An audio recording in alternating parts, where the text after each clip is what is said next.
Ayan.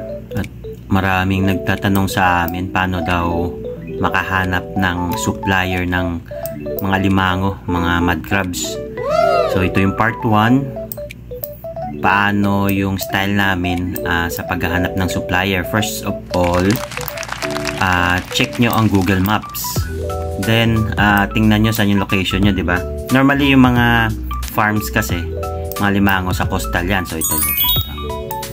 Yan lahat ng coast na yan pababa, diba? Dami nating isla, so marami tayong alimango. Pero hindi lahat mayroong alimango o hindi lahat maganda yung mga quality ng alimango. So ang ginawa ko nung nagsisimula pa lang ako dito area kami dito, summer here. So ang ginawa ko, chinek ko yung area namin. Siyempre yung coastal muna. So ang gagawin nyo sa location nyo, check nyo yung coastal. Example, coastal. Yan. Mapapansin nyo yung farm ng mga alimango dito. Kagaya niyan, ayan, wala. Mga bahay-bahay. So, ibig sabihin, wala yan. Yan. Alam nyo naman yung farm, diba? Yung parang kwadrado-kwadrado pa, square-square sila. So, kita nyo, obvious, wala. Wala malapit sa amin. Pero nung umakyat ako, yan, talagang inisa-isa ko. Chinek ko. Yan. Drinag ko. Wala. Pero nung umangat ako dito banda, ay, aba, marami pala. Ayan, oh. Ayan, oh. Mga crab farm yan. Mga sugpo, banami o hipon, bangus, tilapia. Mukhang wala kasi brackish to eh. Medyo may alat. Kita nyo yan. Yan ang farm. Pag makakita kayo nito malapit sa area nyo, sa coastal, puntahan nyo. So, ang ginawa ko, nakita ko to, sabi ko, yung laki dami So, ang ginawa ko, pumunta ako dyan. Nagmotor ako. So, una-una dito ako pumunta yan. Basta dyan pumunta ako. Tapos, naligaw pa nga ako eh. Kasi parang dito ako pumunta. Yan. Tapos, wala nang daan. Puro lubak na off-road. So, may nakita akong tao, tinanong ko. So, nagtanong-tanong lang ako. Hanggat nakahanap ako ng tao na tama information, doon nagsimulang lahat. Hanggat nakakita na rin kami ng farm.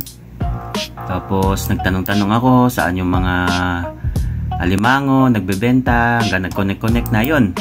So yan yung una nyong gawin. Check nyo muna yung sa area nyo kasi pag malapit sa area nyo at may farm, mas mura nyo makuha at mas less yung stress sa biyahe kasi malapit lang naman sa'yo. Kasi yung iba naman via air cargo or bus, so medyo nasa-stress, paminsan may mortality. Pero kung malapit sa inyo, medyo less yung mortality nyo.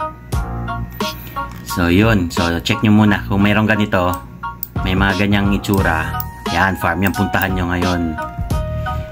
Okay, so bonus round. Sabihin ko sa inyo ano, saan area yung magaganda ang alimango.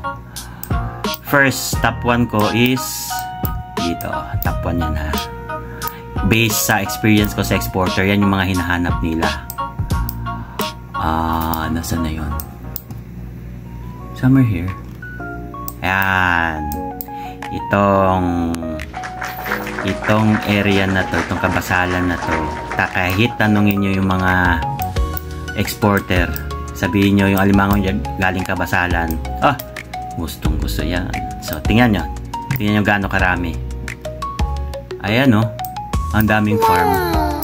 Dami niyan. Ayan, oh. Ang quality nito, ang ganda ng quality nito sa kabasalan. Dito, dahil siguro sa tubig rin. I think. Kasi sobrang ganda ng quality ng mga sa kabasalan. Nag-aagawan, daming exporter dyan. Sobrang dami, kaya ang presyo dyan nag-aagawan lalo sa peak months. Ayan, oh. Yan. Dami yan. Ayan pa, sa baba pa, oh. Puro alimango yan. Puro ang gaganda ng quality niya. Ayan pa, oh. O yan, oh, dami, oh. Ayaw niyo maniwala, eh. Ayan. Ayan, oh, dami pa pala. Sa baba pa. So, yan. So, bonus lang yun. Marami pa naman. Kagaya, sige, sabihan ko sa inyo isa pa. Dito, sa may Albay, sa may Sorsogon. Yan, magaganda rin ang quality dyan. Ayan, itong coast na to. Maganda yan. Marami ring mga farm dyan. Meron pang mga wild. Saan pa? Basta marami pa. Meron pa sa Capiz. Pero ayan lang. Baka haba na yung video. So, yun lang gawin nyo. Check nyo yung area nyo. Hanapin nyo mga ganitong itsura ng farm. Then, puntahan nyo. Talagang puntahan nyo. Huwag online. Pero yung sa next video siguro namin, sabihin namin sa inyo kung sakaling walang ganito sa area nyo, yun yung isang option nyo na gawin para makahanap ng supplier. Kasi may ibang option pa eh. At itong iba, hindi nila alam paano maghanap eh. Plus, marami pang scammer. So, ingat rin. So, yun. Part 1 muna. Part 2, sunod na lang ha.